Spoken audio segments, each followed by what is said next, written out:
Jemaat yang dikasihi Tuhan, pagi ini kita akan kembali mendengarkan firman Allah. Saya mengajak jemaat berdoa, kita akan berdoa terlebih dahulu.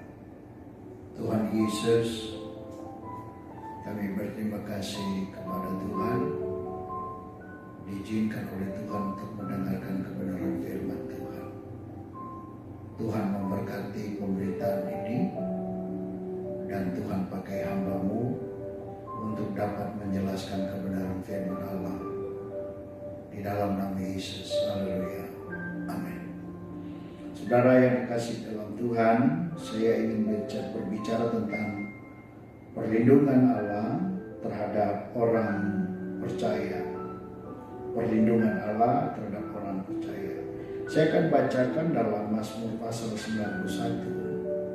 Ayat 9 sampai ayat yang ke-10. Sebab Tuhan ialah tempat perlindunganmu, yang maha tinggi telah kau buat tempat perteduhanmu. Malapetaka tidak akan menimpa kamu, dan tulah tidak akan mendekat kepada kemahmu. Jemaat Tuhan yang dikasihi Tuhan, Mazmur pasal 91 akhir-akhir ini banyak dibicarakan oleh hamba-hamba Tuhan. Dan Mazmur 91 ini sepertinya sangat punya nilai jual atau laris lah boleh dikatakan. Dan semua hampir hamba-hamba Tuhan membicarakannya. Saudara, kalau kita tidak memahami Mazmur pasal 91 dengan benar, kalau kita tidak pahami Mazmur ini dengan benar, maka ketika kita menerjemahkan atau menginterpretasi Mazmur 91 ini, kita bisa asal tabrak. Dan jika kita tidak juga memahami Mazmur 91 ini dengan benar, dan pada saat kita melihat ada hamba Tuhan atau ada orang percaya yang kena musibah atau kena virus COVID-19 ini, maka kita bisa kecewa dengan kebenaran ini, maka kita bisa mengalami masalah dengan iman. Nah, itu sebabnya saya selain berbicara tentang perlindungan Allah terhadap orang percaya, saya ingin menjelaskan tentang Mazmur pasal 91 supaya kita tidak salah kaprah di dalam mengerti Mazmur 91 ini. Nah, pertama kita lihat di sini bahwa ini adalah Mazmur. Mazmur itu adalah sebuah pujian. Dan Mazmur pasal 91 ini ditulis oleh Musa, ya. Mazmur pasal 91 ini adalah ditulis Musa. Jadi Mazmur ini adalah lirik, sebuah pujian yang menulis itu adalah Musa. Bahkan Mazmur pasal 91 dari abad ketiga dijadikan nyanyian gereja. Calvin dan Martin Luther menjadikan Mazmur 91 ini menjadi himne gereja. Nah, saudara, kalau kita lihat di sini Mazmur pasal 91, maka kita temukan bahwa yang menulis itu Musa, dan tulisan Musa ini sedang berbicara. Lirik daripada Mazmur 91 ini adalah sedang berbicara bagaimana Allah memelihara bangsa Israel, Allah menjaga bangsa Israel, Allah melindungi bangsa Israel sehingga bangsa Israel tidak terkena tulah. Jadi Mazmur 91 ini jelas Musa sedang menceritakan bagaimana perlindungan Allah kepada bangsa Israel ketika bangsa Mesir mengalami tulah. Nah, saudara, jadi ayat ini kita lihat dalam ayat 7, walau 1000 orang rebah di sisimu dan 10.000 di sebelah kananmu, tetapi itu tidak akan menimpamu. Engkau hanya menjadi penontonnya dengan matamu sendiri dan melihat pembalasan terhadap orang-orang fasik. Ayat ini diarahkan kepada orang-orang Mesir. Karena orang-orang Mesir mengalami tulah, maka bangsa Israel melihat ada yang 1.000 yang rebah di sisimu, 10.000 di sebelah kananmu. Itu menunjukkan tentang bagaimana tulah yang terjadi kepada bangsa Mesir. Saudara, jadi kita lihat dalam kebenaran ini menjadi perenungan bagi kita bahwa tulah itu sebenarnya diperuntukkan kepada Mesir, bukan kepada Israel.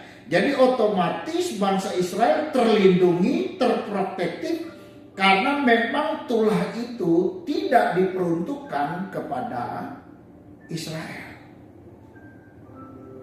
Jadi jelas Mazmur pasal 91 menunjukkan bahwa ini bicara tentang bagaimana Allah melindungi bangsa Israel, sementara bangsa Mesir kena tulah. Salah satu yang diangkat dalam perenungan ini adalah penyakit sampar. Itu adalah salah satu tulah yang Allah izinkan terjadi kepada bangsa Mesir. Nah, saudara, jadi di sini lihat bahwa tulah ini diperuntukkan kepada Mesir dan Allah yang memberi tulah. Dan tujuan daripada tulah ini supaya bangsa Israel dikeluarkan dari tanah Mesir dan mereka kembali beribadah kepada Allah.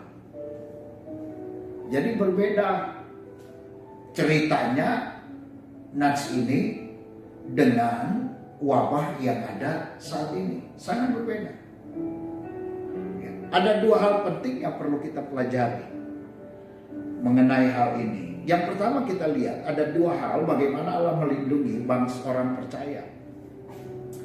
Pertama kita lihat bahwa Israel tahu bahwa tulah itu untuk Mesir.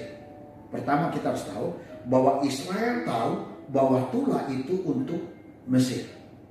Mereka tahu benar karena Allah yang berbicara kepada Musa dan Musa memberitahukan kepada bangsa Israel bahwa bangsa Mesir akan mengalami tulah. Sementara tulah itu tidak akan menyentuh kemah bangsa Israel. Jelas. Jadi bangsa Israel tahu, oh tulah itu tidak untuk kita. Tulah itu tidak akan menimpa kita. Tapi tulah itu tetap akan menimpa kepada bangsa Mesir. Nah, berbeda dengan masa sekarang. Kasus yang ada pada saat ini, wabah ini tidak ada alamat yang jelas. Tidak diperuntukkan untuk satu golongan agama, tidak diperuntukkan untuk satu bangsa, tidak diperuntukkan untuk satu negara, tetapi yang jelas bahwa wabah ini bisa mengena kepada siapa saja. Wabah ini tidak punya alamat yang jelas, siapapun dia bisa terkena. Nah, saudara yang kekasih dalam Tuhan, sangat berbeda dengan tulah dari bangsa Mesir ini. Tulah itu ada alamatnya, tetapi wabah ini tidak ada alamatnya. Itu sebabnya kita melihat bahwa firman Allah menjelaskan walau 1.000 orang rebah di sisimu dan 10.000 rebah di sebelah kananmu, tetapi itu tidak akan menimpamu. Itu bentuk perlindungan Allah karena memang tulah itu tidak untuk Israel, tapi tulah itu untuk bangsa Mesir. Saudara, kita lihat bahwa kalau Israel tahu bahwa wabah itu untuk orang Mesir, tapi kita sebagai orang percaya tidak tahu wabah ini untuk siapa. Nah, karena kita tidak tahu wabah ini, maka kita perlu sikap sebagai orang percaya. Sebagai orang percaya kita perlu sikap terhadap masalah ini.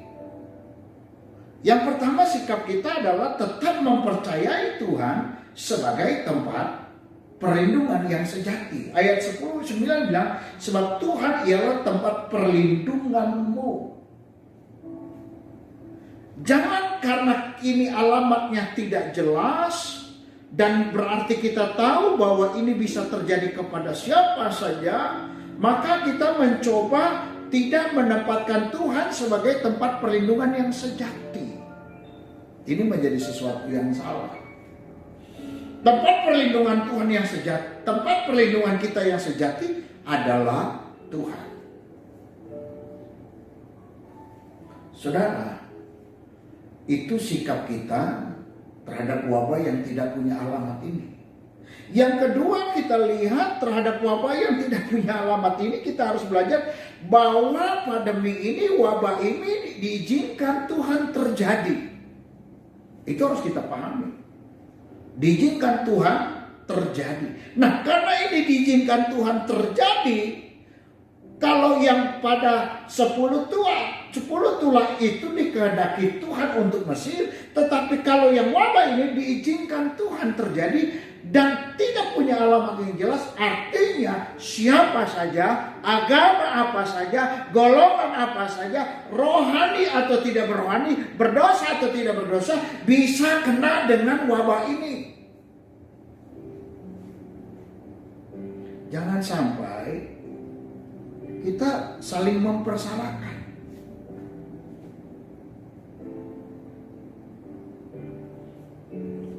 Dalam kalangan orang Kristen kita bisa saling mempersalahkan. Oh, ini karena ini disebabkan gereja ini. Loh, buktinya semua gereja juga tertutup untuk hal itu. Kalau semua gereja tertutup dan dibuktikan seperti ini, maka ini akan menunjukkan kesalahan besar ada pada gereja. Saya ingin sampaikan, wabah ini tidak punya alamat yang jelas. Sangat berbeda dengan tulah yang ada di dalam Mazmur pasal 91 ini. Sampar punya alamat yang jelas, yaitu orang fasik. Siapa orang fasik? Dalam konteks ini adalah bangsa Mesir. Jadi karena kita tahu bahwa wabah ini tidak punya alamat yang jelas, kita tetap menempatkan Tuhan menjadi perlindungan kita yang sejati. Dan juga kita harus memahami bahwa ini seizin Tuhan terjadi dalam hidup kita. Dan karena ini seizin Tuhan, maka jangan sampai kita menggeserkan posisi Tuhan dalam hidup kita. Tidak. Jangan sampai, saya ingin sampaikan, jangan sampai kita menggeser posisi Tuhan bergeser di dalam diri kita. Karena masalah ini, saya ingin sampaikan bahwa alamat wabah ini tidak jelas. Siapapun saudara, beragama non beragama, pintar non pintar, berrohani dan berrohani, non berrohani, wabah ini tidak punya alamat yang jelas. Dia bisa mengenai dan dia bisa tertular kepada siapa saja. Itu pertama. Karena wabah ini tidak punya alamat yang jelas. Karena kalau 10 tulah jelas alamatnya. Yang kedua, walaupun kita tahu bahwa kita adalah orang yang dilindungi Tuhan, kita percaya sebagai anak Tuhan kita adalah orang yang dilindungi Tuhan. Tetapi sekalipun kita orang percaya yang dilindungi Tuhan, bukan berarti kita tidak mengikuti arahan Tuhan. Saya ingin sampaikan yang kedua, walaupun kita tahu bahwa kita adalah orang yang dilindungi Tuhan, bukan berarti kita tidak mengikuti arahan Tuhan. Saudara, saya ingin jelaskan begini. Tulah itu datangnya dikehendaki Tuhan untuk terjadi kepada bangsa Mesir, dengan tujuan supaya bangsa Israel dikeluarkan oleh Mesir dan bangsa Israel kembali beribadah kepada Allahnya. Itu tujuannya. Nah, ingin saya sampaikan, dan setiap tulah yang Allah berikan kepada Musa untuk mengerjakannya, selalu Allah memberikan arahan kepada Musa. Dan arahan ini yang disampaikan Allah kepada Musa, Musa juga harus sampaikan kepada bangsa Israel. Salah satu arahan, ada dua hal yang ingin saya sampaikan. Yang Allah berikan arahan kepada bangsa Israel adalah jangan tinggalkan keluar dari Goshen. Goshen adalah satu tempat di mana bangsa Mesir memberikan itu menjadi daerah untuk orang Israel. Orang Israel tidak diizinkan keluar dari Goshen. Itu pertama. Yang kedua, Allah juga pernah berikan arahan pada 10 tulah yang terakhir. Allah bilang begini kepada Musa, kasih tahu kepada bangsa Israel bahwa bangsa Mesir ini setiap anak sulungnya akan mengalami kematian. Malaikat pencabut nyawa akan mengambil anak sulung daripada bangsa Mesir. Itu sebabnya untuk bangsa Israel yang tinggal di Goshen diharapkan memberikan memberikan darah di ambang pintu. Apa? Darah anak domba Allah tujuannya apa? Supaya setiap malaikat yang datang tidak akan mencabut nyawa anak sulung dari bangsa Israel. Itu arahan. Nah saudara, kita bisa belajar. Jadi artinya sekalipun bangsa Israel ada dalam perlindungan Tuhan, tetap perlindungan Tuhan itu terrealisasi ketika bangsa ini mengikuti arahan Tuhan. Apa jadinya kalau bangsa Israel tinggalkan Goshen? Maka tulah itu pun pasti terjadi. Apa jadinya kalau bangsa Israel tidak meletakkan darah di ambang pintu? Maka anak sulung bangsa Israel pun akan mati. Artinya di sini kita melihat perlindungan Tuhan kepada bangsa Israel itu disebabkan karena ada arahan Tuhan. Saudara, kita bisa melihat di dalam kebenaran ini. Ada di dalam ayat yang kelima dia bilang begini, ayat 5 pasal 91, engkau tak usah takut terhadap kedahsyatan malam. Artinya Allah tetap memberikan arahan kepada orang Israel, nggak usah takut, karena memang Tuhan adalah perlindungan. Jadi saudara yang kekasih dalam Tuhan, kita bisa melihat terhadap tulah Allah memberikan arahan supaya bangsa Israel terlindungi. Di mana letak perlindungan Tuhan terhadap bangsa Israel? Ketika bangsa Israel mengikuti arahan atau petunjuk Tuhan, itulah bentuk perlindungan Tuhan kepada bangsa Israel. Nah, kalau begitu saudara yang kekasih dalam Tuhan, kita bisa melihat bahwa Allah, setiap Allah melindungi kita, sebelumnya Allah bisa membuat perlindungan itu dengan berbagai macam cara. Salah satu cara yang Allah berikan perlindungan kepada kita adalah arahan atau petunjuk. Saudara, yang terjadi pada saat ini, ada banyak orang percaya ingin dilindungi Tuhan, tetapi tidak mau ikuti petunjuk Tuhan. Ingin dijaga Tuhan, tapi tidak mau mengikuti arahan daripada Tuhan.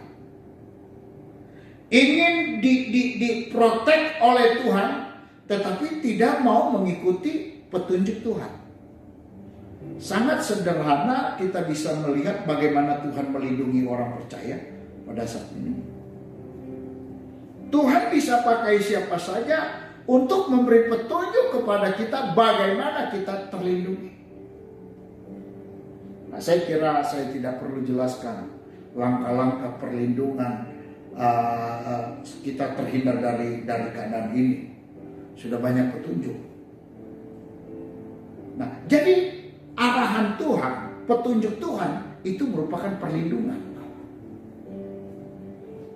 Langkah-langkah yang diberikan oleh negara ini dan lain sebagainya, oleh pemerintah, Allah izinkan mereka memberikan petunjuk bagaimana kita terlindung dari wabah ini. Dan saudara, pemerintah adalah salah satu wakil Allah yang Allah hadirkan di dunia ini untuk kita dengar. Dan itu adalah petunjuk Allah. Jadi, saudara, kalau sampai saat ini engkau terlindungi, engkau terjaga, bukan disebabkan karena Tuhan tidak menjagamu, tetapi karena Tuhan menjagamu, Tuhan melindungimu dengan caranya Tuhan. Salah satu cara Tuhan adalah kita melakukan apa yang diarahkan oleh pemerintah. dalam perenungan firman Allah ini, maka kita mengerti bagaimana Tuhan memberikan perlindungan kepada orang percaya. Yang pertama, Allah melindungi kita ketika kita tetap menempatkan Dia menjadi tempat perlindungan yang sejati. Allah melindungi kita ketika kita tetap menempatkan Dia sebagai Allah yang perlindungan yang sejati. Tidak ada lagi selain Allah. Itulah tempat perlindungan kita. Yang kedua, Allah melindungi orang percaya adalah Allah melindungi kita ketika kita tahu bahwa segala sesuatu itu seizin Tuhan. Maka karena kita tahu segala sesuatu itu seizin Tuhan, sebaiknya kita waspada. Kewaspadaan itu adalah bentuk perlindungan Tuhan.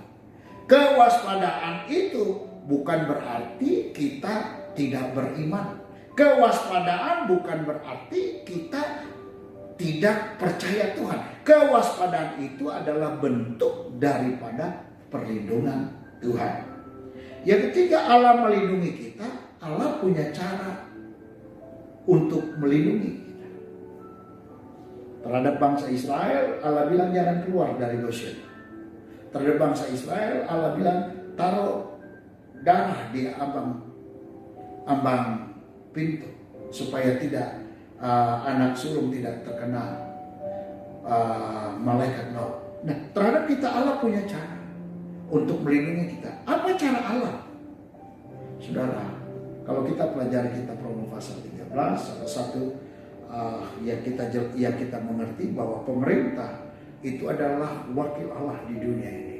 Maka langkah-langkah yang dilakukan oleh pemerintah dalam rangka untuk menyelamatkan kita, itu pun bagian daripada cara Allah menyelamatkan kita. Dan itu pun bagian dari cara Allah untuk membawa kita dalam perlindungannya. Jadi saudara, kalau kita ingin dilindungi Tuhan, ikuti arahan daripada kebenaran Allah. Ikuti arahan dari apa yang kita percaya dan kita yakini bahwa itu pun adalah pemberian Tuhan. Jadi Mazmur pasal 91 sangat jelas kita mengerti tentang tulah itu untuk Mesir. Kalau wabah ini tidak diarahkan kepada satu golongan, satu agama, atau orang rohani, non-rohani, orang kaya atau orang miskin. Kalau kita tahu bahwa wabah ini tidak punya alamat yang jelas, baiknya kita tetap waspada. Dan kita percaya Tuhan melindungi kita, dan kita jadikan Dia tetap perlindungan yang sejati. Dan kita juga tahu bahwa untuk mendapat perlindungan Allah yang sejati, ikuti arahan Tuhan. Salah satu arahan Tuhan yang Tuhan izinkan kepada kita adalah ikuti apa yang dianjurkan oleh pemerintah. Kiranya Tuhan memberkati. Mari kita berdoa. Bapa dalam Yesus, terima kasih untuk kebaikan-Mu, untuk kemurahan. Kami sudah mendengarkan firman Allah. Tuhan memberkati kami. Kalau ada jemaat Tuhan yang susah, Tuhan hiburkan. Kalau ada yang sakit, disembuhkan. Dan kalau ada yang lemah, dikuatkan. Terima kasih Tuhan, pergumulan umat-umat-Mu dan pergumulan gereja kami serahkan ke dalam tangan Tuhan. Terpujilah Allah dalam Yesus Kristus. Terima kasih. Kekasih-kekasih Tuhan, umat dikasih Tuhan, arahkan hatimu, lakukan firman Tuhan yang kita sudah dengar, dan angkat kedua tanganmu serta terimalah berkat Tuhan. Kiranya berkat daripada Allah Bapa, cinta kasih daripada Tuhan Yesus, dan penghiburan Allah Roh Kudus menyertai kita mulai saat ini sampai selama-lamanya. Diberkatilah engkau dalam keluargamu, diberkatilah engkau dalam kesehatanmu, pendidikan anak-anakmu diberkati oleh Tuhan, usaha dan kerjamu diberkati oleh Tuhan, dan biarlah engkau diangkat menjadi kepala dan bukan ekor, naik dan bukan turun. Di dalam nama Tuhan Yesus Kristus. Haleluya. Amin. Selamat pagi, Tuhan Yesus memberkati.